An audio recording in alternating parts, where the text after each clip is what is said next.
and we're just beginning our homeschooling journey, me and my daughter Rosie. We are also living as naturally and holistically as possible, and we are transitioning into vegan plant-based food. So if any of those things interest you, please like and subscribe, join our channel, follow our journey. This video is all about activities for a learning table. There are a lot of shelf work stuff out there, and that's essentially what this is, but we don't have shelves and we don't have space. So we are utilising the little table we have. Rosie is only 2.5 at the moment, so too much stuff out would probably overwhelm her anyway. So this is perfect for us at the moment. I think you've got 4, maybe 5 days worth of ideas, or a week's worth of ideas for a learning table. I rotated a couple of things out some days because she did it in the morning and then was bored in the afternoon, so I just put a new activity down. So I hope these help someone out and give you some more ideas. I've got loads more, so I'll be posting some more like this. I'm starting to get a bit more organised with laying stuff out for Rosie, so I thought I'd show you what I've got laid out for her when she gets back from nursery, although Nanny is visiting, so I don't know how much we'll get done. So today I have her free play toy, which is some grass with the animals to play on. Her choice if she plays with it or not. I've got some pom-poms and a spoon so she can scoop them out, put them in the tube. I'm going to take all the little ones out. So, and then I have 2 learning sheets. So she's got the 2 that I've made so far, 2 that I've made and laminated. I've made more, but these are the 2 I'm giving her today. Put the animals in their homes. So she'll take all these off, then put the bee back in the beehive and everything. And then I've also got, just so she's doing a little bit of like maths type work, biggest to smallest with the dinosaurs. So she'll take them all off and then put them back on biggest to smallest. So I'll try and catch her doing some of this at some point. I was going to put threading down, but I've changed my mind because she's only got a little table and we don't have any shelves to do shelf work properly at the moment. So in the meantime, I don't want her table to look overcrowded for her to be overwhelmed of what to do. So I'll just put a couple of things out, and then I can always rotate it if she wants to do more in the same day or put different ones out tomorrow.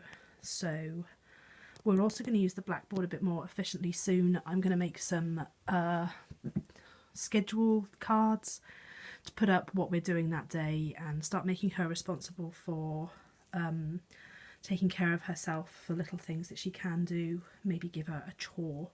So if you'd like to see how I go about doing that, I can make a video once I see how she gets on with it. She was brushing her teeth by herself with a little bit of help in the bathroom, but she seems to have gone backwards 2 steps on that and she refuses to do it in the bathroom. She'll still do it in her chair, but I'm trying to get her to spit.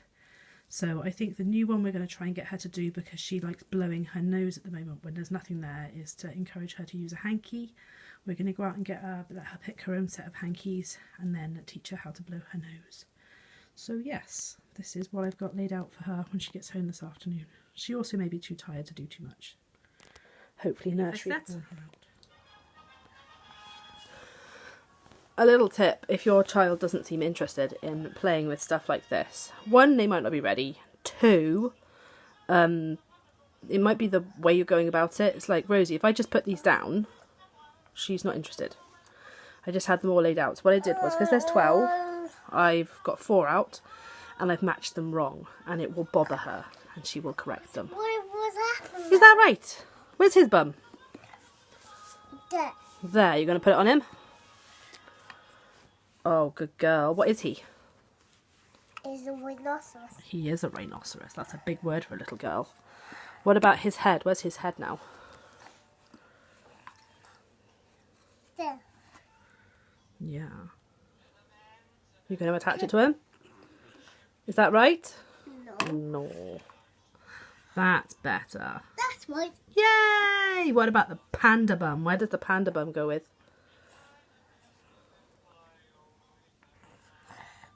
Yeah, can you match them up?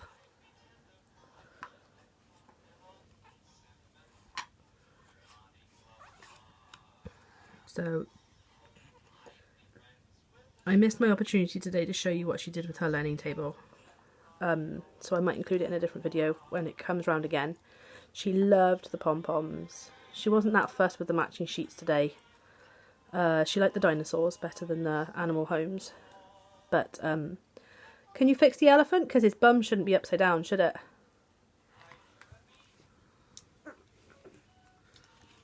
Oh. That right? No. Yeah. She's having it. That's not right. His bum shouldn't come out of his head. Or out of his feet. Where should his bum come out of? There. Oh, that's his trunk. Morning, everyone. Oh. So the learning table's going down a treat. She's already done her butterfly. I'm going to put them the right way up for her. She'd already found buff for butterfly, stuff for sheep, muff for monkey, and cuff for kangaroo. I had to help her with the sheep because she doesn't understand sh yet. So that'll be one of our phonics sounds we'll be learning soon. And she's also got some Duplo blocks. The train that Kathy and Daddy bought her to build with Daddy because Daddy's in today. And just so she's got some things laid out, because otherwise she doesn't end up doing much.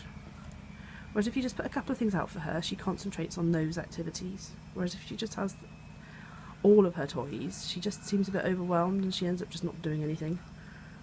So it is true what they say, the less they have, the more they appreciate it and the more they play with it.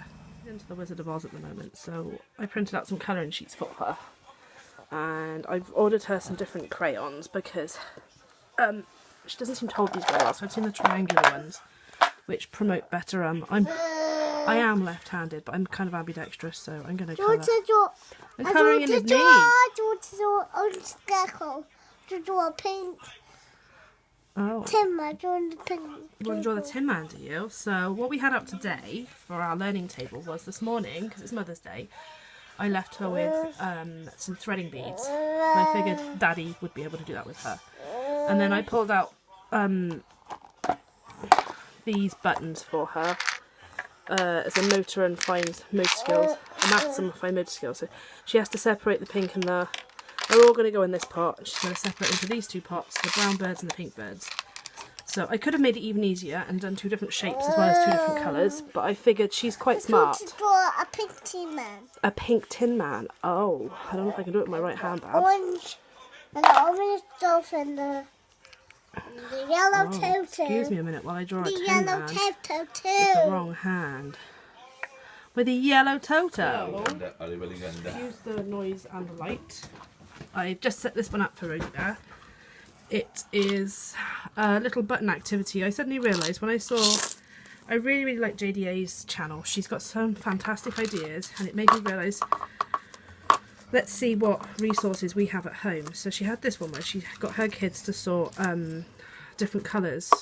So it's visual discrimination as well as fine motor skills, because these are quite small. And then it's also, we'll count them as well. So I realised I've got this pot full of buttons, different shapes, sizes and whatnot. So what I've done is I've separated out just two, because she needs to get used to the concept. Two of pink and brown. So you're going to put the brown ones in this one, and you're going to put the pink ones in this one, Babs.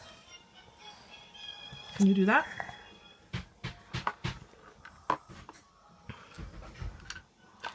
She's really into pouring at the moment, so I may have to catch her doing this at a different point, because she just likes pouring. Oh! Drop one out. So, but the idea is she puts all the brown ones in one, all the pink ones in the other. Learning a little bit about spring this month. So, I've set out her mum and baby puzzles.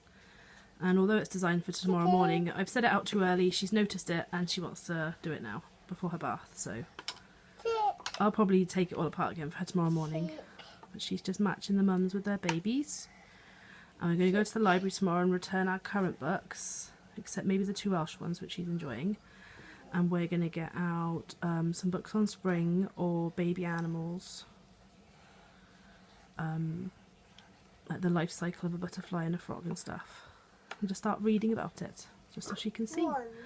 Oh, you're very good at matching them. These ones are too easy for you now, really, aren't they? But you still enjoy putting them together. So while I'm here, I'll just show you the other activity I had I had ready for her. She's already done A, B, C, D, E. So this is F through L minus the I and the J because I didn't have, no, not the J, I and the... 2 letters are missing because I didn't have any objects. So basically what I'm going to do is I'm going to put the cards face down with just the letter side up on her table.